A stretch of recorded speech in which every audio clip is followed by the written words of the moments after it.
Hey everybody. Every now and then a game comes by and just blows me away, and I have to say this is one of those games. Now, I would have played Lacrimosa at Board Game Geek Con, but I didn't take the time to do it. I didn't know how amazing it was, and I think if I had played it at that convention, it would have been my game of the con, hands down. Now that I've had my chance to play it and share it, I cannot wait to tell you why I think Lacrimosa is so stinking cool.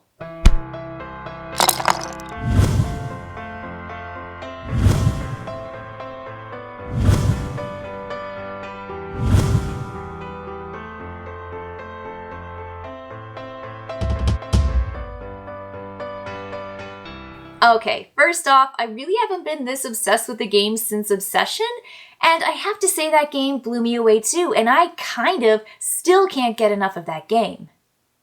Hey, psst, hey Kim, don't forget about Obsession! Well, that's actually one of the reasons why I like Lacrimosa so much. It reminds me of Obsession.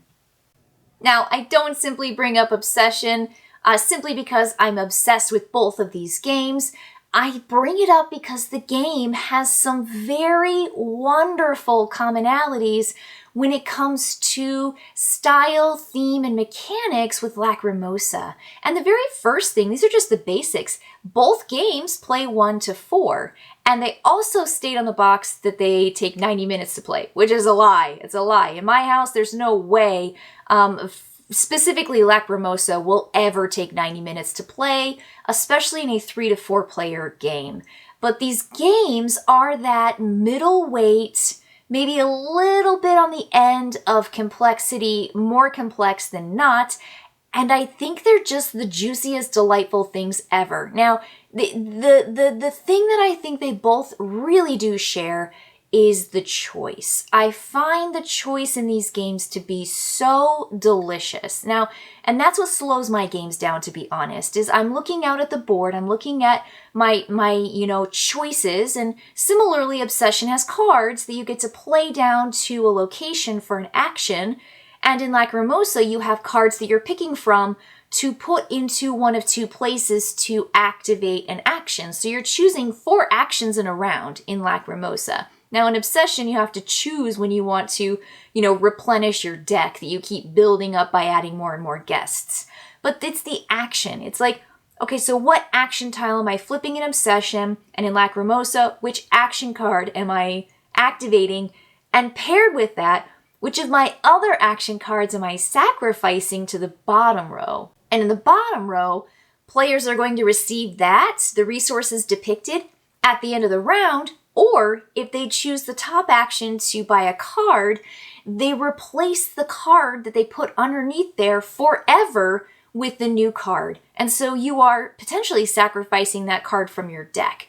And it might be a start card. Hopefully you're replacing your start cards because those are generally more basic and don't offer as many resources on the top or the bottom part of your card. But that's the first choice, is this, what action am I doing on my turn? And while it may seem like you only have a few things to pick from, you're also waiting to get through the rest of your deck in Lacrimosa, and you also know you might have multiples of a particular type of action, and you also know that there are other people that go in front of you, and you have 3 different places on the board to go to, and which one do I go to first?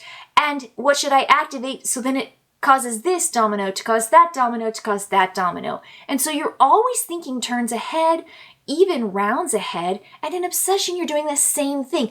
If I use this particular person to go to this tea party, I'm not using them for this other thing later on, and this other thing over here, and this, builder's holiday is coming up, and I've got to plan for future turns. So that kind of choice to me is just the best. I love that so, so much. Now, with that said, everything is so interconnected in both of these games that you really have to learn a whole lot and learn a whole lot of iconography just to make sure that you're ready to go for the game. And I have to say that Lacrimosa was very rules heavy up front, in this sense that I felt Now, Lewis taught the game, so I'm learning the game, and I feel like, okay, I've got a grasp, I've got a handle on the top part of the board, which is where cards go. You get to buy those cards, and there are two different types of cards.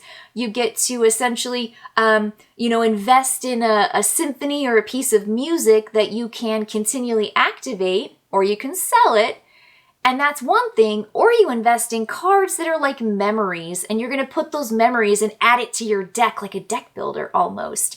And you have those, and I was like learning about those things, learning how to buy them, learning how the row works and how they slide down, and there might be an extra cost.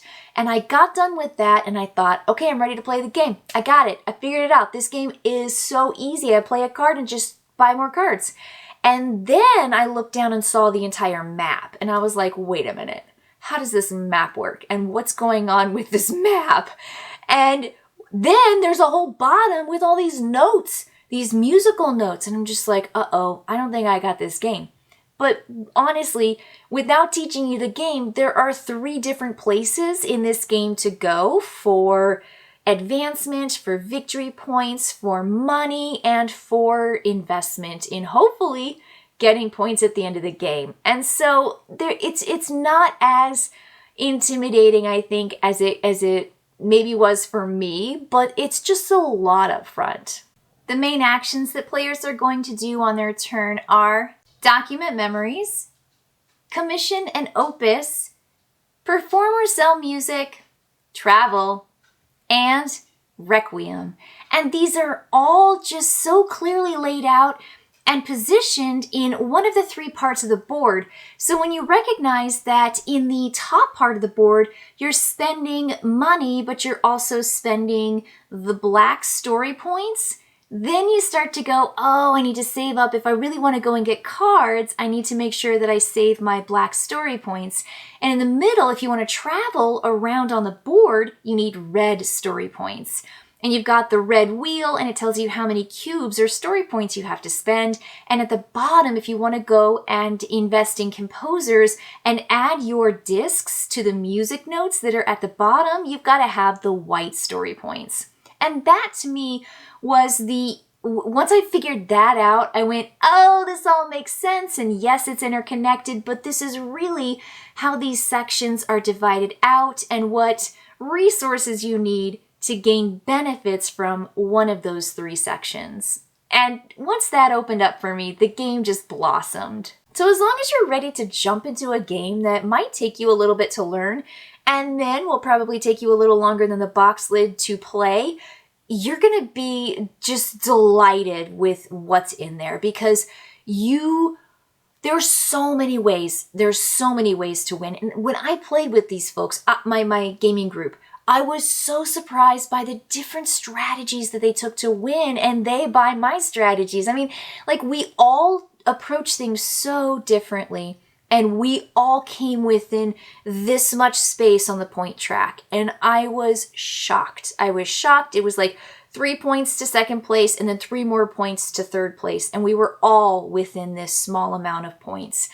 And it seemed like there were these huge gaps in how people were earning victory points, meaning it seemed like somebody was really far behind and somebody was really far ahead. And then at the end, it all kind of scrunched up. And so it was so fun. It's so fun.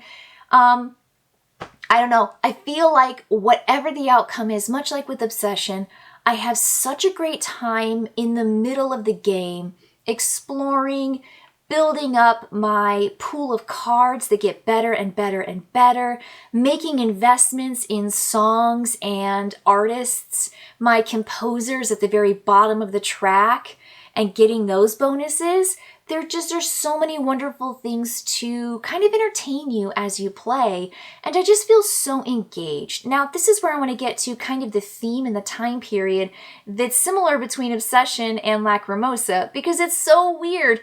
You've got Obsession, which is going into the 19th century and the 1800s essentially, and Lacrimosa is the 18th century, so it's that late 1700s, right after Mozart dies, and players are taking on the role of these contributors or these donors, these wealthy patrons who love Mozart who love music and who love the arts, and they're spreading the word of Mozart around around the area.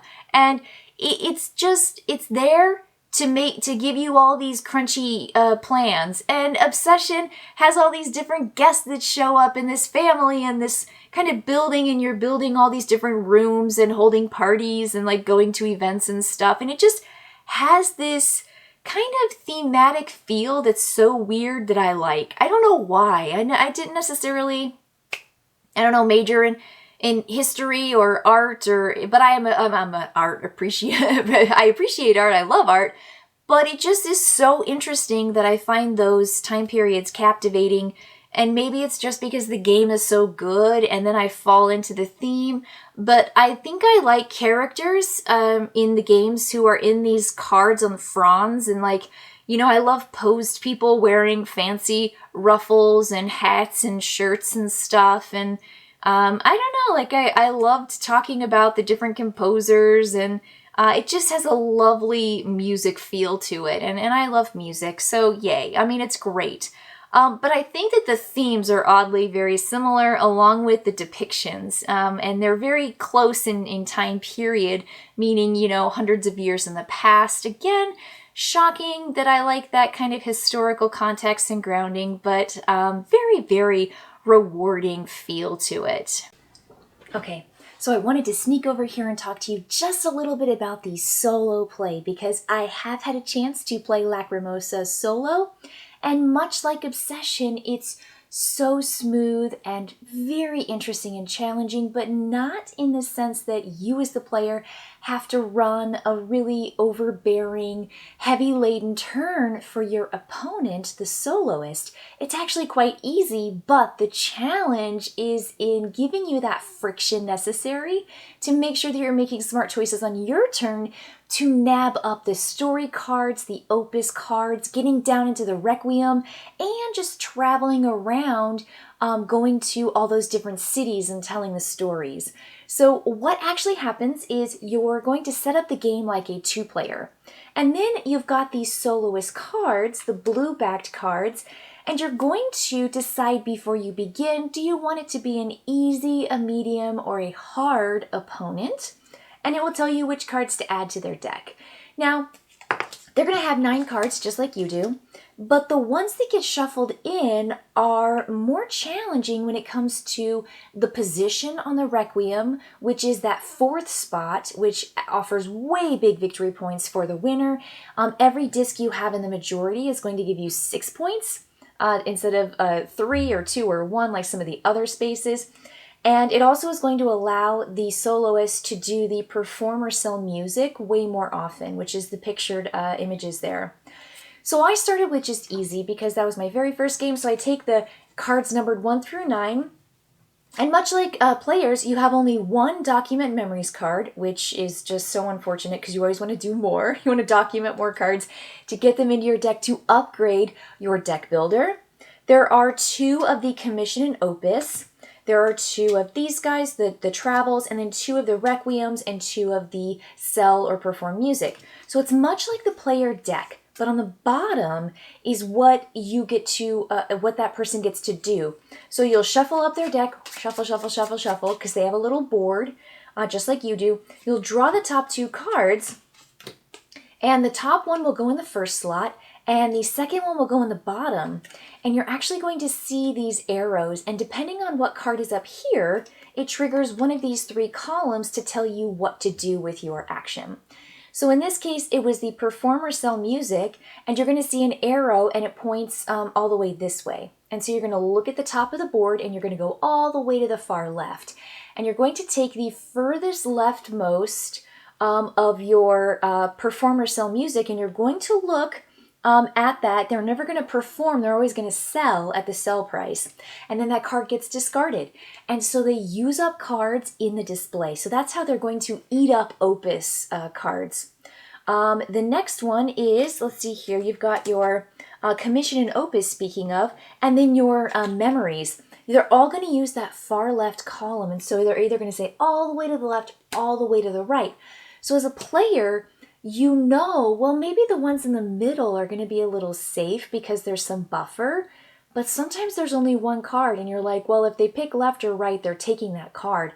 So you kind of know how to navigate and manage, because when they do anything on the top in the card section for memories, opus, or sell music, they are taking that card away forever and you will not get a chance to buy it. Now, when it comes to travel, they actually skip the small cities and they jump from courts, the royal court tiles, which are the big ones. They jump from those to the next, going in a numerical order, going up, ascending or descending, and they go back around the track or they go forward around the track. And there are numbers on each of those locations. So they're going to go there and they just take the tile. They do not have to meet any requirements. They simply take the tile and they just put it in their section, and at the end of the game, they score that. And they will just continually nab up royal court tiles, and any city that they pass through along the way gets discarded. And so they will clear out cities and they will steal up the royal courts out from under you and leave the kind of travel, the map in the center, very depleted. So you have to really navigate around that as well. So cool. And then lastly, the Requiem, they will have it. There's a number here in this far right column that has 1, 2, 3, 4, 5 in the diamond, which is that Requiem number that's down at the bottom of the board. And they will simply take one of their markers on the 16th note and they'll place it onto the Requiem, either the highest or the lowest. The arrow goes up or the arrow goes down. And it will cover up the lowest most or the highest most instrument space in that particular movement. And so that's fantastic. And guess what? Not only that, they don't take a tile, but they will score the lowest number on that particular movement. So if it's a 3-1 for the end game scoring, the most of the discs get, and the majority get 3 points per disc and 1 for second place. They will always just score up that lower number every time they do a Requiem, which could be 1, 2, or 3 points. That's what they do on their turn, and that's how their cards work. So they simply will go after you, you play your turn, and then you draw 2 cards for them, slide first one, slide second one, look at the first one, and then activate what it says at the bottom, which tells you the direction and it tells you what you need to do with it. And they get 4 turns. You go, my turn, your turn, my turn, your turn, 4 times, and then you will clear up everything. Replace the tiles in the map in the center as necessary. Replace the cards every time, a card gets drawn. And it's very quick. I found that my game was closer to the I would say like hour. I mean, it says 90 minutes, but I can definitely play a solo game in less than an hour. Maybe it was 45 minutes to 60. Now I have played the game already, so I knew it, and my solo game was pretty quick. But I have to say that these cards and the way that everything is set up for a 2-player game, super easy to get set up, super easy to organize, and I feel like they played and gave me a real run for my money. The entire game, I was behind. Every time they were scoring something, I was just like, good grief, how am I going to catch up with this person? And the soloists were just always ahead of me the whole game, round after round after round, ahead of me, ahead of me, ahead of me. And then we scored the Requiem, and I ended up getting more of the movement 4, which was 6 points for each of my in the majority, and boy, did it matter. I mean, that really pulled me ahead and secured the win for me. And I got pretty much in that range of where you should be in the solo game playing on easy. And I will also include the link to a really great fact page for solo and for other rules that I looked at while I was playing that helped me kind of gauge where I was and clarify some of the rules, particularly with the solo game. And so I will make sure that those get in the comments or in the description below so you can check those out too. But a thoroughly engaging play. I would definitely encourage a solo for Lacrimosa. Again, much like I enjoy all the different difficulties and opponents when I play with Obsession solo. Okay, so back to me over here. One of the great things about these kinds of games, Lacrimosa included, is that they give you so much to do and you can only do a smaller amount of it. So it always leaves you feeling like, oh, I wish I could just go over here one more time, or I wish I had that action, or I wish I, had upgraded to this particular memory card that would allow me to do X, Y, Z. And you get these really cool cards and you play them down, and your action that in the beginning of the game with your starter card gave you one thing, and then you were done. And then now you get, now you can take some of these resources and you can do this action and another action, and that was your turn. And so your turns, as the game continues, just keep being upgraded and like super juiced. And so the game will grow, much like with Obsession, where you continue to grow these characters, these guests that you add to your card. You continue to add cooler and cooler rooms and locations to your estate, and you start doing super juiced turns. So you before did one thing, and now you're doing all these things and adding this and getting the money there and doing more. And so I think the game grows and really works up to a crescendo. And I know I'm using that in the music sense, but that's really what this is. And at the end, you want to have like the 4 coolest turns ever, and you want to end that last turn spending everything you've got, getting the coolest card and investing in the neatest composer, traveling to another city to get another bonus, grabbing up as many of those victory points as possible, because that's what it feels like. I just have fun. Like when I have a good time with the game, I just want to play it again and I want to share it with people. And I know that kind of enthusiasm will, spread to other people. And I think that if you like that mid-weight strategy game that takes an hour and a half to 2 hours, this is right up your alley. If you like Obsession, like I do, if you love Obsession, like I do, I think you'll really like Lacrimosa, and I just can't wait to hear what you think too, because boy, am I excited about this game, and it's just so nice to have that juicy game to bite into. So all the thumbs up for Lacrimosa and that experience. What a game, what a game. Okay, everybody, thanks for staying tuned to my review and slight comparison to why I think Lacrimosa reminds me so much of Obsession, and how I am fully obsessed with both of these games. All right, see you later, everybody. Hey, Kim, get a job. What are you doing lurking over there in the corner holding up Obsession like a weirdo?